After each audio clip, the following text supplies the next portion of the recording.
There seems to be three macro phases of self-realization. In the first phase is when the individual has no idea that self-realization is possible. And this is very, very common in the West. In the West, we are not shown the way to eternal peace. It is nowhere in our environment, in our economy, in our society that says, hey, there is an option to turning within and discovering your true nature of inherent peace and happiness. And if I represent the individual with this C-like hand figure here, there's the individual who thinks that he or she is a condensed physical mass, this body that has a mind, and it's responsible for all of its actions in this world and in this life. And in the individual is consciousness. And consciousness or awareness is almost, like I said earlier, non-existent in the individual. If it is pointed out, it says, yeah, I know I have consciousness, or I'm conscious, or I'm aware, but so what? It doesn't have any value, so I'm going to continue to ignore it.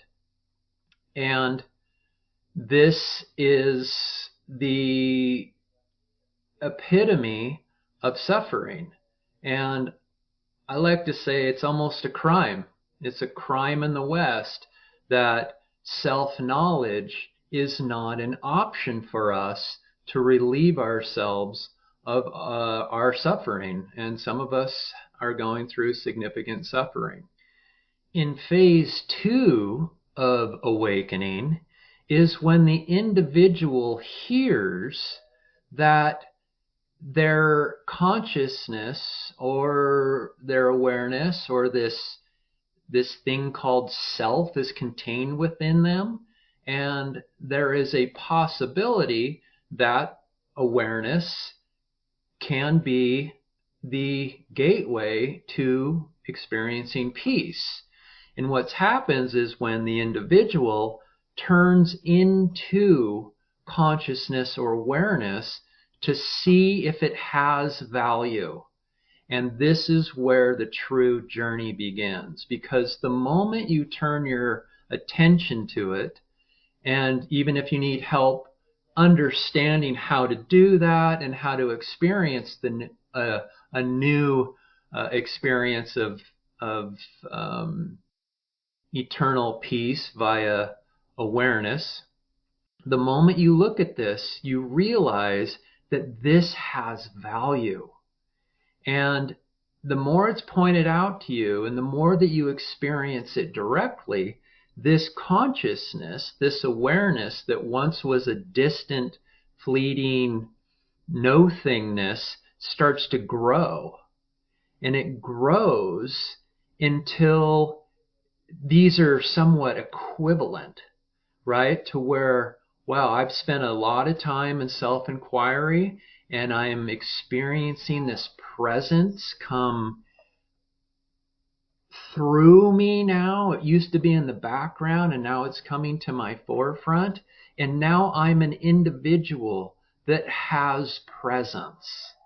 And you go back and forth in this phase. And the more that you go back and forth in this phase, you realize that this is everything and this is nothing, which leads to phase 3. In phase 3 is when the conviction comes in from the individual that awareness is everything that you're seeking. It has and contains all of the beautiful qualities in it that we are all so hard out in this world trying to accomplish and gain. And this starts to significantly drop as this grows, and all that remains is the presence of awareness, of being, of self.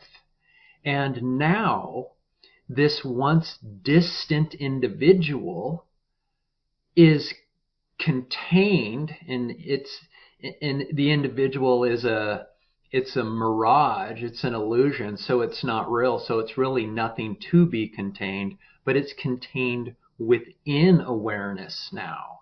The world, you could say that this is the world, is now contained within you.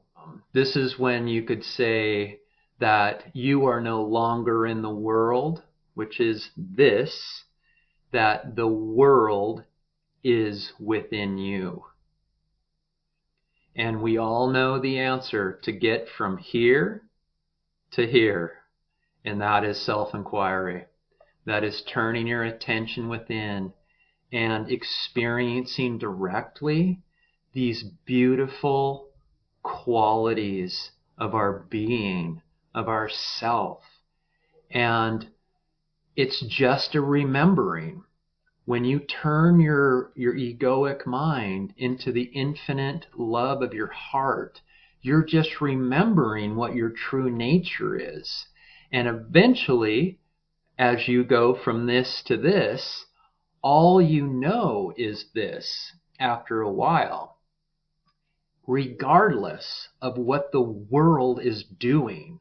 Because the world isn't going to change itself. It's when you change yourself, how you view the world then changes. So regardless of what the world is doing, you're experiencing yourself and the world from a permanent realm of peace.